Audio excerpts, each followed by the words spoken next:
Epione pain management and regenerative centre. ఇక మీ నొప్పులు శాశ్వతం కావు. తిరుపతి పార్లమెంట్ అభ్యర్థిగా బీజేపీ తరపున వరప్రసాద్ గారు ఇవాళ నామినేషన్ వేశారు. వారిని అడిగి మరి తెలుసుకుందాం. సార్, ఇవాళ నామినేషన్ ప్రక్రియ ఎలా జరిగింది, ఏంటి, మీరు ఎలా భావిస్తున్నారు సార్? నామినేషన్ ప్రక్రియ ఎలా జరిగింది, మీరు ఎలా భావిస్తున్నారు? చాలా చక్కగా పద్ధతిగా జరిగింది. నేను కూడా ఒకప్పుడు కలెక్టర్గా పనిచేశాను, నిష్పక్షపాతిగా. ఇక్కడే ప్రక్క జిల్లాలోనే నేను 93 నుంచి 96 వరకు జిల్లా కలెక్టర్గా పనిచేయడం జరిగింది. అలాగే ఇప్పుడు ఉన్న కలెక్టర్ గారు కూడా ఎంతో పద్ధతిగా మిమ్మల్ని అన్ని విధాలు కూడా చాలా జాగ్రత్తగా జరిగింది. చిన్న లోపం కూడా జరగకోకుండా చాలా బాగా జరిగిందని చెప్పి తెలియజేస్తున్నాం. సార్, ఇవాళ జాతీయ పార్టీలన్నీ కూడా ఒక ప్రాంతీయ పార్టీ మీద యుద్ధం ప్రకటించాయి. దీన్ని ఎలా వాళ్ళు భావించాలి? అది యుద్ధం ప్రకటించలా, అది చాలా అవకతవకలు. నేను కూడా నిన్నటి వరకు ఆ పార్టీలో ఉన్నా, నేను కూడా అనుభవంతుడిని. నేను ఎన్నో ప్రభుత్వాలను చూసా. ఒక ఐఏఎస్ ఆఫీసర్గా, అంతకుముందు బ్యాంక్ ఆఫీసర్గా, ఆ తర్వాత ఎంపీగా. గత 5 సంవత్సరాలుగా జరిగిన అవినీతి నేనైతే భారతదేశ చరిత్రలో చూడలా. నేను కూడా చాలాసార్లు జగన్ గారికి చెప్పడం జరిగింది. ఏం చెప్పానంటే, దయచేసి సిలికా మైన్ని అంతవరకు శ్మశాన వాటికలకు చేయకండి. ప్రజలకు అలా ఉండాలి కదా, తరతరాలు బ్రతకాలి కదా చిల్లకూరు మండలంలో. అలా మీరు అలా ఆ విధంగా చేసేసి శ్మశాన వాటికలు కూడా మీరు సిలికా ఎత్తేసి, అలాగే వ్యవసాయ భూములు మీరు ఎత్తేసి, ఇల్లు స్థలాలు మీరు ఎత్తేసి, తాగునీరు కూడా మీరు ఎత్తేస్తే అది ఏం బాగుంటుందని చెప్పి నేను చెప్పాను. గ్రామ సభలు పెట్టించండి. గ్రామ సభలు పెట్టించిన తర్వాత అక్కడే మహిళలతో, బడుహ బలహీన వర్గాలతో కోఆపరేటివ్ సొసైటీ పెట్టించి వారికి ఇచ్చి వారి ద్వారా చేసుకోమని చెప్పాను. వారు విజయసాయిరెడ్డి గారు ఆలోచన కూడా లేకోకుండా, ఒక ఎమ్మెల్యే విలువ కూడా లేకోకుండా, బల్లువోలు ఉన్న గ్రామానికి నేను వెళ్ళి అది ప్రజలు ఏం కోరుతున్నారో అది చేసినందుకు మీరు ఎందుకు వెళ్తారని చెప్పారంటే ఎంత అసభ్యకరమైన రాజకీయం నడుస్తుందో మీరు తెలుసుకోవాలని చెప్పి తెలియజేస్తున్నాం. అలాగే స్వర్ణముఖిలో ఎంత దురదృష్టకరం అంటే, అక్కడ రైతులందరూ కూడా అన్ని పార్టీల వాళ్ళు కూడా వచ్చి ఆ విధంగా ఇచ్చిన పర్మిషన్ 2 మీటర్స్ వరకు లేదా 3 మీటర్స్ వరకు చేసుకోండి, 15-20 మీటర్స్ చేయడం వలన భూగర్భ జలాలన్నీ కూడా పోతున్నాయి, తాగునీరు చాలా ఇబ్బంది పడిపోతుందని చెప్పినప్పుడు అది కూడా పట్టించుకోలే. తర్వాత క్వాడ్స్ కూడా అలాగే జరిగింది.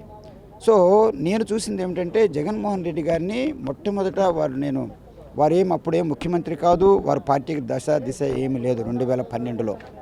అయినప్పుడు కూడా నేను వెళ్ళినప్పుడు వారు నన్ను ఆహ్వానించి మరి సీట్ ఇవ్వడం జరిగింది. అన్న మీలాంటి వాళ్ళే నాకు కావాలా అని కూడా చెప్పడం జరిగింది.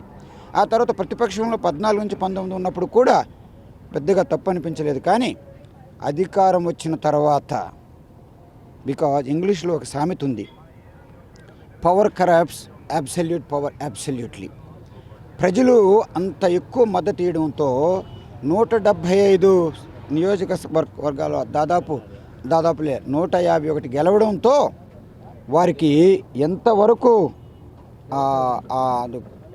ఆయన మైండ్ని పాడు చేసిందంటే, అలాంటి అవినీతి నేను భారతదేశంలో ఎక్కడ చూడలా. చివరికి అది స్వర్ణముఖిలో ఆ విధంగా మన్నెత్తడం తప్పు అని చెప్పి కోరితే మధుసూదన్ రెడ్డి గారు అని అతను వైఎస్ఆర్ నాయకులు అయినప్పుడు కూడా పెద్ద నాయకులు, పెద్ద రైతు, ఆయన కూడా మీటింగ్ నుంచి గెట్ అవుట్ అంటారు విజయసాయిరెడ్డి గారు. సో ఈ విధంగా దురహంకార పాలన మనం ఉండకూడదు, అవినీతి కూడా అర్థం లేదు. సో తర్వాత సంక్షేమం అన్నది ఒకవేళ మనం చూస్తుంటే, సంక్షేమం అన్నది జగన్మోహన్ రెడ్డి గారు ఏం చేస్తున్నారంటే, అన్ని విధాలు కూడా అది సర్పంచుల డబ్బులే వారే తీసేసుకుంటున్నారు, మండల డబ్బులు వారే తీసేసుకుంటున్నారు. సో ఈ విధంగా అది మంచి పద్ధతి కాదు అని చెప్పి నేను కూడా బాధపడడం జరిగింది. ఆ తర్వాత వారు అన్ని విధాలు కూడా నేను పనులు చేసిన తర్వాత ఏ కారణం లేకోకుండా జగన్మోహన్ రెడ్డి గారు ఆ విధంగా నాకు అవకాశం కూడా ఇవ్వకోకుండా చేయడం అన్నది, ఐఏఎస్ విడిచిపెట్టి వచ్చానే, రాజీనామా చేయమంటే రాజీనామా చేశానే, నిరాహార దీక్ష చేయమంటే నిరాహార దీక్ష చేశానే, ఇంకా ఆరోగ్యంగా ఉన్నాను, ప్రజల సేవ చేయాలని నేను కోరుకుంటున్నాను. అందరికీ తండ్రికి కొడుకులకి ఇచ్చారు, తండ్రికి చోట కొడుకులకి ఇచ్చారు. అది ఏ విధంగా వరప్రసాదరావుకి ఇవ్వలేదు. అందరికంటే కూడా ఎవరికంటే కూడా నేను తక్కువగా విశ్వాసంగా లేను పార్టీలో.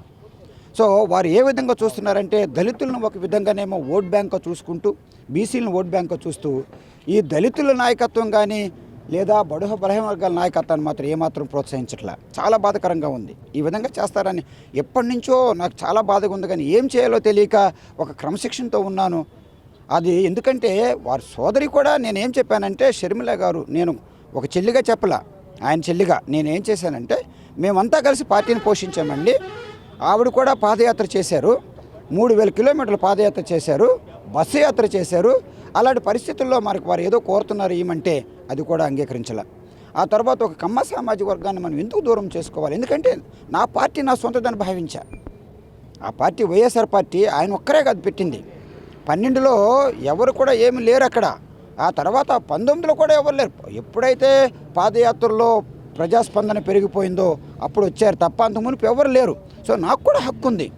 ఆ విధంగా ఏ కారణం లేకోకుండా ప్రజల్లో ఉండడానికి నాకు అవకాశం లేకోకుండా నాకు కుమారుడు అని చెప్పి నేను ఏం అడగపోయినా నేను చూపించినప్పుడు కూడా వారికి దయా కరుణ అంటూ ఏమీ లేదు. ఇచ్చిన వాళ్ళకి అన్నీ ఇచ్చుకుంటూ పోతారు. అది మిగిలిన వాళ్ళకి ఎంత అవమానకరంగా ఉంటుందని ఆలోచించవద్దు. సో అది ఏంటంటే ప్రజాదరణ ఏదో సంక్షేమ పథకాలు కూడా నాకు తెలిసినంత వరకు ఆయన చేసేదంతా బూటకంలాగా నాకు కనిపిస్తుంది. ఎందుకంటే నేను కూడా ఐఏఎస్ ఆఫీసర్గా చేసి వచ్చా. ఆయన రాష్ట్రంలో నుంచి వచ్చే వనరులు కానివ్వండి, అది కేవలం ఒక శాలరీకి పెన్షన్కి సరిపోతుంది. మిగిలిన ఇప్పుడు సంక్షేమ పథకాలని చెప్పినవన్నీ కూడా కేంద్ర ప్రభుత్వం నుంచి మోడీజీ గారు ఇచ్చేవే. అది ఏది చూసుకోనివ్వండి, గ్రామ సచివాలయాలు, రైతు భరోసా కేంద్రాలు, అలాగే డిజిటల్ లైబ్రరీలు, నాడు నేడు కూడా అదే ఇస్తున్నారు. ఇల్లులో కూడా 1,80,000 కూడా కేంద్ర ప్రభుత్వం 1,50,000 ఉంది. తర్వాత సర్పంచుల డబ్బులు ఆయనే తీసేసుకుపోయాయి, మండల డబ్బులు వారే తీసుకుపోయినాయి, జిల్లా పరిషత్ డబ్బులు వారే తీసుకుని, కార్పొరేషన్ డబ్బులు వారే తీసుకుని, మున్సిపాలిటీ డబ్బులు వారు తీసుకుంటే మిగిలిన వాళ్ళు కూడా ఎన్నికలతో గెలిచిన వారే కదా. సో వారు ఏ విధంగా అంటే నేను ఒక్కడనే నాయకుడిని, వేరెవ్వరు కాదు. ఆ పార్టీ వారొక్కరే ఏదో సృష్టించేసినట్టు అనుకుంటున్నారు తప్ప అందరూ కలిసి ఇటుకు పెడితేనే వైఎస్ఆర్ పార్టీ ఆ రోజు అక్కడికి వచ్చింది. అదే ఇటుకలు ఒక్కొక్కటి జారిపోతూ పోతుంది. వారి ఇష్టం వచ్చినట్టు ప్రవర్తించడం ఇది నియంతృత్వం కాదు. ఈ విధంగా అందరిని అవమాన పెట్టడం కూడా ఆయనకు భావ్యం కాదు అని చెప్పి ఎంతో బాధతో నేను తెలియచేస్తున్నా. ఇది తర్వాత పార్టీ విడిచిపెట్టిన తర్వాత నాకు ఎలా ఉందంటే ఒక పక్షి పంజరంలో నుంచి బయటకు వస్తే ఎంత స్వతంత్రంగా ఉంటుందో అంత. ఎందుకంటే ఉక్కిరి అయిపోయాను నేను. ఆ విధంగా చేస్తూ పోతున్నారు. ప్రజలందరినీ సలహాదారులు అనుభవం లేకుండా పెట్టుకుంటే ఏ విధంగా, అలాగే అన్ని విధాలు కూడా. సో అది చాలా బాధాకరంగా ఉంది. అది ప్రజాస్వామ్యం లేదు. ఇప్పుడు కనుక మనం ఈ విధంగా ఎన్డీఏ కూటమిని మనం గెలిపించుకోకపోతే, ప్రజలు చంద్రబాబు గారిని కనుక ముఖ్యమంత్రిగా చేయకపోతే ఏది పరిస్థితి అంటే ఇక ప్రజాస్వామ్యం కరువైపోతున్న ఆంధ్రప్రదేశ్లో దౌర్జన్యం, నియంతృత్వం వచ్చేస్తుంది, అవినీతి పాలన వచ్చేస్తుంది. అధికారం నుంచి అవినీతి నుంచి అధికారం. కనుక ప్రజలు మరొక్కసారి అనుభవంతుడిగా నాకు సీటు రాలేదన్నది కాదు, ఆయన ఏ విధంగా గత 12 సంవత్సరాల్లో మారారో, మొట్టమొదటి 12లో వచ్చినప్పుడు యోగిలాగా కనిపించారు. ఆ తర్వాత 14 నుంచి 19 ఒక మనిషిగా కనిపించారు. ఆ తర్వాత అధికారం వచ్చిన తర్వాత అధికారం హెస్ కరప్టెడ్ హిస్ మైండ్. కనుక చాలా బాధాకరంగా ఉంది. కనుక మార్పు కావాలా, చంద్రబాబు నాయుడు గారిని ముఖ్యమంత్రి మనం చేసుకోవాలా. పవన్ కళ్యాణ్ గారు కూడా కేవలం ఇక్కడున్న దురహంకార పాలన, అవినీతి పాలన పోగొట్టడానికే చేతులు కలిపారు.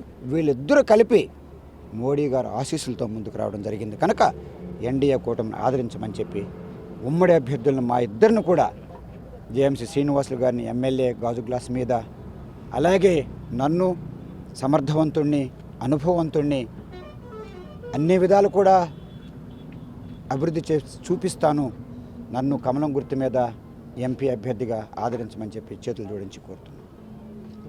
రాష్ట్రంలో వస్తున్నటువంటి మార్పులకు అనుగుణంగా అవినీతి అక్రమాలను నిర్మూలించి సమర్థవంతమైన రాజకీయ విధానాన్ని ఎన్నుకునేందుకు ఎన్డీఏకి మద్దతు పలకమని చెప్పి వరప్రసాద్ గారు విజ్ఞప్తి చేస్తున్నారు.